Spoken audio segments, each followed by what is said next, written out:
Pourquoi il est si difficile de trouver un travail bien payé aujourd'hui, en 2025, en France? Viens, on en parle, parce que si trouver un travail actuellement, c'est déjà difficile, juste un taf pour payer les factures, alors trouver un travail bien rémunéré avec des conditions de travail que tu veux avoir, alors ça, c'est encore une autre paire de manches. Avant de rentrer dans le vif du sujet, je voudrais quand même te préciser une chose.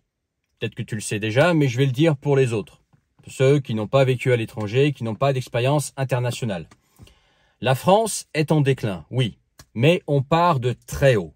Ça veut dire que tu peux avoir l'impression que le pays devient naze sur certains aspects, etc. Oui, c'est par rapport à ce qu'était la France avant. Aujourd'hui, la France, ça reste quand même, en comparaison de la majorité des pays au monde, un bon pays. Au niveau salaire, au niveau conditions de vie, etc. C'est pas mal. C'est pas le mieux. D'ailleurs, on va parler d'autres pays dans cette vidéo qui seront meilleurs pour travailler notamment. Mais par rapport à la majorité des pays au monde, par rapport à tous les pays du tiers-monde, les pays en développement, etc. Si on fait la moyenne, salaire, conditions de travail, comment tu es traité par les employeurs, etc. La société en général au niveau emploi et monnaie, ça va. C'est pas le pire, c'est reste même plutôt bon en comparaison. Je parle, ok? Donc la France n'est pas le pire des pays. Donc cette vidéo, elle n'est pas pour te dire la France c'est pourri, dès que tu sors de France, tout est génial. Ça, c'est des mensonges. Ok. Donc ça, c'est la première chose que je voulais dire avant de rentrer dans le vif du sujet. Ce que j'aborde ici, c'est un problème de pays riches et un caprice de personnes qui ont l'habitude d'être bien rémunérées. Ok. Pour la plupart des personnes du tiers-monde, des pays en développement, c'est ce que je suis en train de faire. Faut garder conscience de ça. Ok. Cette vidéo est notamment pour les cadres, les ingénieurs, les commerciaux export par exemple, ou les personnes qui ont des postes rémunérateurs. Ok, pas particulièrement pour les personnes qui sont payées au SMIC ou à 2000 € par mois, etc. Et bien évidemment, ils peuvent rester et suivre cette vidéo. Je pense qu'il y aura quand même des points intéressants pour eux. Donc aujourd'hui, j'ai pris des notes et je vais te dire ce que moi je pense être les raisons pour lesquelles il est si difficile de trouver un travail intéressant aujourd'hui. Donc travail intéressant, c'est bien payé avec des conditions de travail intéressantes. Ok. La première chose, c'est que tout simplement, il y a moins d'offres qu'avant. Moi, je le remarque moi, j'ai commencé à travailler autour de 2006 en France. Là, on est en 2025, donc ça fait bientôt 20 ans, donc j'ai 20 ans de recul. Et je peux te dire que le marché a énormément changé.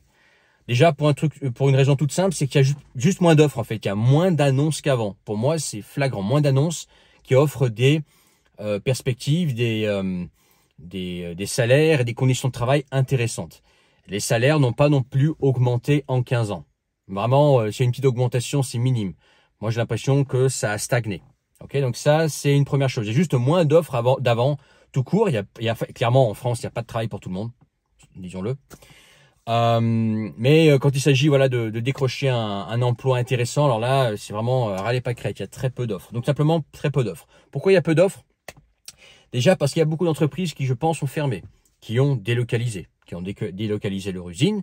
Mais pas seulement. Il y a aussi le fait que si toi tu peux partir à l'étranger, on va en parler à la fin, reste bien jusqu'à la fin, d'expatriation, etc., qui n'est pas vraiment une solution, mais en même temps ça dépend comment tu vois l'expatriation, parce qu'il y a des pièges, reste bien jusqu'à la fin. Mais si toi tu es libre de quitter la France, d'aller chercher du taf dans le monde entier, les entreprises françaises, les employeurs peuvent faire la même chose.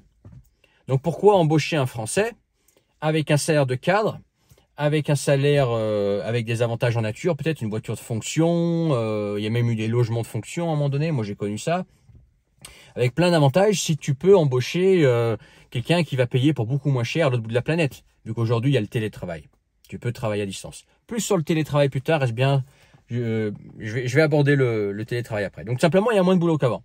Donc qui dit moins de boulot, dit qu'on est plus à postuler pour un boulot. Donc ça veut dire que les entreprises sont en position de force. Elles savent qu'il y a plein de gens qui vont postuler. Apparemment, il y a des fois des centaines de gens qui postulent pour un poste. Donc eux se disent, écoute, moi je suis le roi du pétrole. J'ai tellement de gens, ça s'arrête jamais, ça postule, que je peux traiter les candidats comme je veux. Je peux être super comment dire, exigeant, je peux demander des trucs de fou pour des salaires de merde. De toute façon, il y a tellement de gens qui cherchent du boulot que je peux me permettre n'importe quoi. L'offre et la demande. Là, clairement, on est dans un marché où les entreprises ont le pouvoir, pas les chercheurs d'emploi. Donc ça, c'est une autre chose. Et puis elles aussi, elles peuvent soit délocaliser, soit chercher des étrangers, faire travailler des étrangers à distance.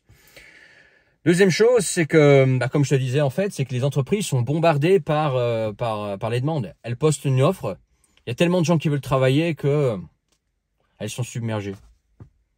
Tu vois, elles peuvent se permettre de perdre un bon candidat, c'est pas grave parce qu'il y en a un autre qui viendra. Il y a tellement de gens qui cherchent du travail et qui sont qualifiés. Ce qui m'amène au point suivant, c'est que je pense qu'on a vendu un peu trop de rêves aux gens avec les diplômes. Les bac plus 2, bac plus 5, passe un bac plus 5, tu auras un bon boulot.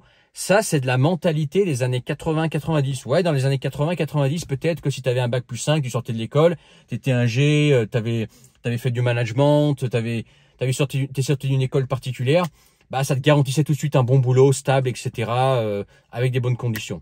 Ça sonne très années 80, années 90, ok? Peut-être année 2000, tout début 2000, mais déjà fin année 2000, c'était plus vraiment comme ça. Il fallait déjà de l'expérience. Et aujourd'hui, bah, ton bac plus 5, bac plus 2, bac plus 3, bac plus ce que tu veux, ça vaut rien. Pourquoi? Pas parce que tu n'as rien appris, pas parce que tu vaux rien, mais tout simplement parce qu'il y a tellement de gens qui ont passé des bacs plus 1000, entre guillemets, qu'on leur a vendu du rêve. Ouais, passe un bac machin, viens dans mon école, elle te garantit de trouver un boulot après le travail, après l'école, parce que on a une super école, etc. Tu vas avoir un bon diplôme sur le marché du travail, tu vas cartonner. On leur a tellement vendu du rêve qu'aujourd'hui, bah, ils se prennent de plein fouet la réalité du marché. La réalité du marché, elle est complètement différente du discours de marketeurs, de vendeurs d'école ou même de fonctionnaires qui sont encore dans un état d'esprit années 80-90, qui effectivement te enseignent ce qui fonctionnait pour eux. Sauf que c'est des vieux de la vieille et bah ce qui fonctionnait pour eux ne fonctionne pas pour toi aujourd'hui parce que le monde a changé. Donc on a vendu des bacs plus je sais pas combien à tout le monde et aujourd'hui bah tout le monde se retrouve avec ça, donc ce qui fait qu'avec un bac plus 5, bah c'est juste banal, tu sors pas du lot. T'as le bac, c'est rien, un bac plus 2, tout le monde, comme tout le monde, ouais. Tu parles anglais, bah comme tout le monde. Si c'est pas toi, accepte mes conditions de salaire basses, sinon il y en a 10 qui attendent, hein. Tu vois, donc il y a aussi ça. On a beaucoup vendu de rêves. Il y a comment dire, la réalité du marché est complètement décorrélée par rapport à ce que les gens pensent imaginer sur le marché du travail, notamment les jeunes diplômés qui pensent faire des études et ensuite cartonner. La réalité du marché est autre. Qu'est-ce que j'ai pris comme note aussi encore? Ah ouais. Avec tout le choix, et ça moi je l'ai ressenti, alors moi maintenant voilà, je me suis remis à fond dans l'entrepreneuriat, etc. Et puis ça marche bien. Et puis voilà, mais bon, j'ai eu quelques mois où j'ai été en contact avec le marché du travail français, ok, pour des postes de cadre, etc. Okay. Et j'ai remarqué en fait, c'est que même si tu valides tout, ça veut dire que tu as le diplôme qu'ils veulent, l'expérience qu'ils veulent, les langues qu'ils veulent, ou ce que tu veux, ou je sais pas, les certifs qu'ils veulent, bah sache que t'es pas seul. C'est-à-dire que comme il y a beaucoup de demandeurs, bah t'es pas seul, t'es toujours en concurrence avec quelqu'un. Donc sur quoi en fait ils vont te choisir? Ils vont te choisir sur entre guillemets ta personnalité. Encore personnalité, c'est gentil ce que je suis en train de dire. La personnalité, c'est important. Quelqu'un qui est un battant, quelqu'un qui est force de persuasion, qui a le sens des responsabilités, c'est des bonnes côtés personnalité. Sauf qu'il y a aussi des côtés pervers, et je pense que c'est pas forcément typique, comment dire, au marché français. Je lis beaucoup ce qui se passe aux États-Unis. Aux États-Unis, ça commence à être comme ça aussi. C'est qui vont trouver le candidat le plus malléable et le plus docile en fait. Quelqu'un qui va obéir aux ordres. Un bon petit soldat bien docile. C'est-à-dire que si tu as les compétences mais que leur personnalité te plaît pas parce que tu es un peu docile ou tu demandes un petit peu trop d'argent, toi, en France notamment où il y a un petit peu un tabou de l'argent, demander un certain salaire, ça peut être vu comme de la rébellion ou demander du télétravail. Alors si on parle de télétravail, les mecs ils commencent à avoir une autre tête où tu sens au téléphone par leur voix qu'ils aiment pas ça, tu vois. Et que pas assez malléable, pas assez esclave, pas assez docile. Ah, tu demandes du télétravail? Non, moi je veux mon petit esclave chez moi. Ah, tu demandes cet argent-là? Bah pourquoi? Moi j'en ai 10 qui attendent, qui sont prêts à travailler pour 2 fois moins que toi. Ah, tu demandes ci, cela, mais l'autre il demande moins. Et voilà, on va peut-être regarder sur ta tête. Ah, j'aime pas sa tête. Ah, il a pas de cheveux, j'aime pas ça. elle a des ongles un peu trop longs, ou j'aime pas comment elle s'habille, j'aime pas son style, j'aime pas son parfum. Tu vois, ils vont chipoter sur des conneries parce qu'ils peuvent chipoter, parce qu'ils ont le choix. Ok.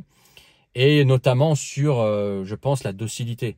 Tu sens à leur façon de communiquer qu'ils veulent un petit esclave docile, quoi. Ok. Donc toi, si bah justement tu veux le télétravail, quelque chose de moderne. Le télétravail, c'est une façon de travailler assez moderne. Eux, ils sont encore dans un logiciel archaïque. Beaucoup de chefs d'entreprise sont des vieux de la vieille, et eux, pour eux, le télétravail, c'est inimaginable. Pour eux, le télétravail, ça veut dire glande, alors que non. Télétravail, la réalité, c'est que tu es plus efficace en télétravail que quand tu travailles dans un bureau. Moi, je suis en télétravail depuis 2008. Ok. Bah, je suis là. Ok. Télétravail, soit en tant qu'entrepreneur, soit en tant que salarié. Avant, j'étais salarié et j'étais en télétravail aussi. Ok. Donc, je sais que c'est un truc qui fonctionne, plein le fond. Mais les anciens, ils aiment pas ça. Eux, ils sont encore dans leur vision archaïque de s'il n'y a pas le patron pour te surveiller et pour te fliquer, tu vas rien glander. Ce qui est débile, ok? Mais eux, ils sont là-dedans. Ou alors, voilà, tu as une façon un peu à l'américaine de fonctionner, tu vois. Moi, par exemple, je suis quelqu'un où je fonctionne à l'américaine, tu vois, hiérarchie plate. On est là plutôt partenariat, tu vois. Il n'y a pas de rapport dominant-dominé.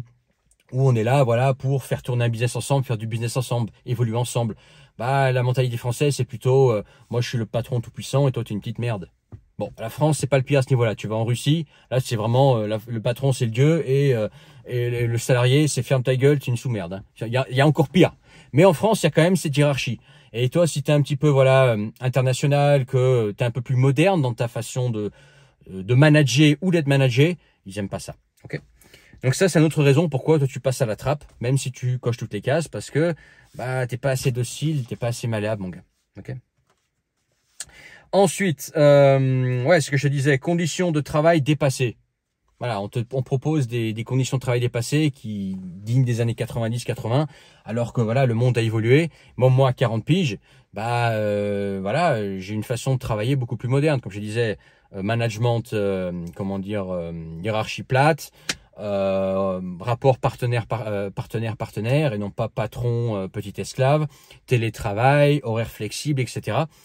Et je pense que pour les plus jeunes, c'est des choses qu'il faut offrir. Parce que les plus jeunes, eux, ils ont une vision beaucoup plus moderne de la vie. Ils ont les réseaux sociaux, ils voient les influenceurs, ils voient voilà. Et si toi tu t'adaptes pas en tant qu'entrepreneur, bah forcément, bah il y a des gens qui t'échappent. Mais ils s'en foutent parce que de toute façon il y a tellement de demandes que si c'est pas toi, ce sera un autre qui lui se pliera aux exigences. Et ensuite, et là, je vais plutôt défendre les entreprises, parce que là, forcément, je suis en train de taper un petit peu sur les employeurs français, les grandes entreprises. Hein. Et je pense qu'il faut leur taper dessus un petit peu, hein, parce que je pense que même pour eux, ils loupent des bons potentiels. Mais bon, il y a tellement de candidats. Et là, je vais les défendre un petit peu. C'est que c'est vrai que les entreprises en France sont complètement écrasées par les charges. C'est que c'est de plus en plus cher d'embaucher des gens. Et là, comme je te dis dans cette vidéo, on parle d'emplois bien rémunérés avec des bonnes conditions, etc. Et toi, si tu demandes un gros salaire, bah l'employeur, ça lui coûte beaucoup. Et ça lui coûte de plus en plus cher. Il a énormément de charges. Donc c'est vrai que bah ils vont être plus réticents à embaucher quelqu'un avec un gros salaire ou ils vont essayer d'économiser sur le salaire le plus possible parce que les charges sont énormes. Autre chose, c'est que en général, ceux qui sont les mieux payés dans une boîte, ce sont les premiers à dégager. Par exemple, je te prends un exemple dans la hiérarchie du commerce que moi je connais. T'as en bas, alors moi j'aime pas cette hiérarchie à la con. Hein, moi je te disais, je suis plutôt quelqu'un avec une vision du management à l'américaine. Mais en bas de l'échelle, entre guillemets, tu as l'assistant social, celui qui répond au téléphone dans la boîte, qui prend les commandes, etc. Tu as le commercial, donc lui qui se déplace, etc., qui est vendeur, qui conseille, etc. Et puis tu as le directeur commercial qui chapeaute tout, etc. Bon, le mieux payé, en théorie, c'est le directeur commercial. Mais le premier à gicler d'expérience, c'est toujours le directeur commercial. Parce que le directeur commercial, tu peux t'en passer. Un commercial qui a sa clientèle dans la poche, bah tu veux pas trop t'en débarrasser parce que c'est le contact direct avec le client et il est moins payé. L'assistant commercial, bah il faut un assistant pour prendre les commandes, pour assister le commercial, pour que la boîte tourne. Par contre, le directeur commercial, qui lui est plutôt dans le management, à la limite tu peux t'en passer. En plus, lui c'est le mec qui touche le plus de pognon. Et c'est aussi le mec que tu vas pointer du doigt en tant que patron pour dire ah, si les ventes décollent pas, c'est à cause de toi. C'est toi le responsable des ventes. C'est toi le directeur commercial. C'est pas tes commerciaux donc tu gicles. Donc, faut savoir aussi c'est que les postes les mieux payés sont en général les postes qui sont virés les premiers et avec lesquels on a le plus de réticence à embaucher. Parce qu'après, pour les virer, c'est plus cher. Si on fait une erreur de casting aussi, bah, on se retrouve avec quelqu'un qui est pas compétent, etc. Donc, il y a le côté que des fois on se trompe et quand je vois les façons comment dire d'embaucher en ce moment, ça m'étonne pas qu'ils se trompent les mecs parce que c'est éclaté au sol. Et puis parce que ça coûte cher et ensuite il faut virer quelqu'un et que le mec il gagne 100 000 balles par an, bah c'est cher. Okay, donc ça c'est plutôt pour défendre les entreprises. Il n'y a pas que eux dans le lot. Il y a aussi l'État qui il y a trop de taxes et trop d'impôts, qui devrait alléger les impôts pour les entreprises. Moi je suis pour alléger les impôts des entreprises, alléger les impôts des gens, mais par contre réduire un peu les aides sociales. Les aides sociales, oui, pour les personnes vraiment en difficulté, mais que ce soit plus équilibré. Alors que là, on se trouve avec des gens qui travaillent, que ce soit des entrepreneurs ou des salariés qui sont écrasés par les impôts, et des gens qui, des fois, peuvent se permettre, je défends personne, je pointe du doigt personne, mais qui se retrouvent à pouvoir ne pas travailler et finalement vivre aux aides sociales, quoi. Okay. Maintenant, solution, là tu te demandes, ouais écoute, c'est bien de dénoncer, mais quelle solution tu proposes? Alors si tu veux être bien rémunéré, moi je vois que deux solutions. Soit tu te barres à l'étranger, mais pas n'importe où. On entend souvent, ouais, il faut quitter la France parce que les salaires sont mauvais. Non, il faut quitter la France parce que les salaires sont mauvais pour un pays où les salaires sont bons. Parce que si tu vas dans un pays en développement ou un pays du tiers-monde, eh ben la claque, tu vas te la prendre dans la tronche. Les salaires seront pires, la façon de manager sera encore pire, tu vas probablement travailler plus, tu feras plus d'heures, la façon de manager sera encore pire, tu auras un patron beaucoup plus con, on va te traiter encore plus mal et tu seras mal payé. Et tu auras des fois des différences culturelles avec des hiérarchies à la con, etc. Alors que quand même, dans sa connerie, le management à la française, c'est pas à l'américaine, c'est pas à la hollandaise, mais c'est pas mal par rapport à beaucoup de shithole, ok? Beaucoup de pays où clairement, si t'es un employé, bah t'es un soldat et tu la fermes et t'exécutes et t'as rien à dire. Et en plus, prends tes copecs et coup de pied au cul, hein. Ok? Donc il faut bien choisir son pays. Je peux donner quelques exemples. J'ai peut-être oublié des pays. Si toi tu connais un pays où on est mieux payé en France et où on est mieux payé qu'en France et où le marché est dynamique, où tu es plus à même de trouver du travail, même en tant qu'étranger, fais savoir en commentaire. Mais moi je pense par exemple à la Suisse. C'est bien connu. La Suisse, le Luxembourg, les États-Unis, éventuellement le Canada. Alors, je te parle pas de coût de la vie, etc. Mais en tout cas, pour les personnes qualifiées là-bas, il y a quoi à faire. Si tu veux rester en Europe, moi je connais bien les Pays-Bas. Parce que voilà, j'ai grandi et je suis franco-néerlandais, ok, et bilingue. Les Pays-Bas, au niveau de travail et au niveau de rémunération, c'est mieux que la France, oui. Si on regarde que ce facteur-là. Je te parle pas de climat, je te parle pas qualité de vie, bouchon, etc. À ce niveau-là, oui, si tu veux travailler, miser sur ta carrière, que ton but, toi, c'est la carrière, les Pays-Bas, ça peut être une bonne alternative. L'Allemagne, c'est quand même mieux que la France au niveau des revenus, etc. Ça, c'est quelques exemples. Après, tu as des poches par-ci par-là. À Singapour, si tu décroches un poste à Singapour, ça peut être intéressant. Hong Kong, ça peut être intéressant. Peut-être éventuellement en Chine, des fois, certains postes très spécifiques. Si tu es embauché en tant qu'ingénieur ou designer ou dans un truc spécial, ça peut être pas mal, tu vois. Ça, là, éventuellement, tu peux atteindre des gros salaires. L'Australie a quand même des salaires assez élevés par rapport à la France. Donc, il y a quand même des poches encore. Il y a encore des pays où aller où tu peux mieux gagner ta vie qu'en France. Mais étudie bien le marché et regarde si tes compétences là-bas peuvent être recherchées. Mais ça existe. Et les pays que je t'ai nommés, bah, ils sont quand même meilleurs que la France au niveau dynamisme et salaire en règle générale. Ok, si j'ai oublié des pays, n'hésite pas à faire savoir en commentaire. S'il vous plaît, pas de pays du tiers-monde, de pays en développement avec des salaires complètement éclatés. Là aussi, on parle pour gagner des salaires meilleurs que la France et pour trouver du travail. Ensuite, autre solution, et moi c'est la solution que j'emploie, c'est tout simplement monter son business, entreprendre. Ça peut être l'entreprise sur Internet. Moi, je suis entrepreneur sur Internet à 100% maintenant.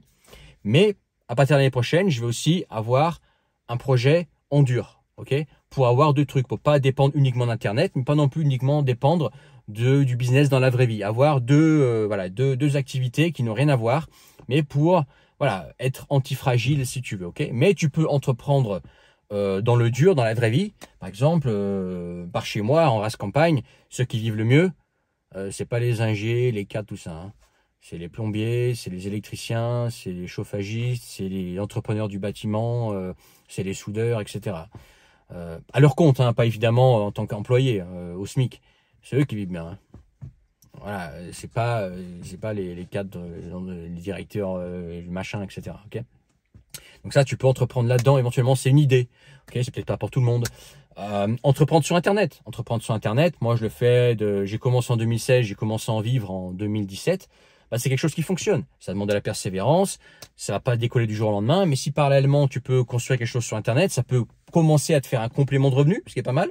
Ce qui peut se transformer en petit revenu qui, au final, si tu es persévérant, etc., que tu y mets du tien, que tu as aussi un peu de chance, parce qu'il y a aussi une part de chance, bah, ça peut remplacer ton revenu à terme et t'offrir la liberté géographique de toi, soit t'installer dans un meilleur coin en France, la campagne, soit t'expatrier.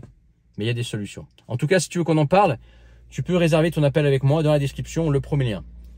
Dans la description, le premier lien, tu rejoins mes contacts privés, le canal Telegram, tu recevras mes messages. Et si tu veux qu'on se parle, toi et moi, qu'on se bloque un créneau, qu'on s'appelle, on peut le faire que toi et moi, en tête à tête et de façon privée. Tu cliques sur le premier lien sur la vidéo, tu t'inscris et tu réserves et on voit ça. Partage cette vidéo, je pense qu'elle est importante. N'oublie pas de mettre ton pouce si tu l'as trouvée intéressante et de t'abonner si tu n'es pas encore abonné. Et on se retrouve dans les commentaires. Si toi, tu as une idée de pays où on est mieux payé qu'en France et où le pays, où le marché de l'emploi est plus dynamique, les deux, hein, pas l'un ou l'autre, les deux, fais savoir en commentaire. Je pense que ça pourra donner des idées aux autres. Et puis, je te dis à bientôt pour une autre vidéo.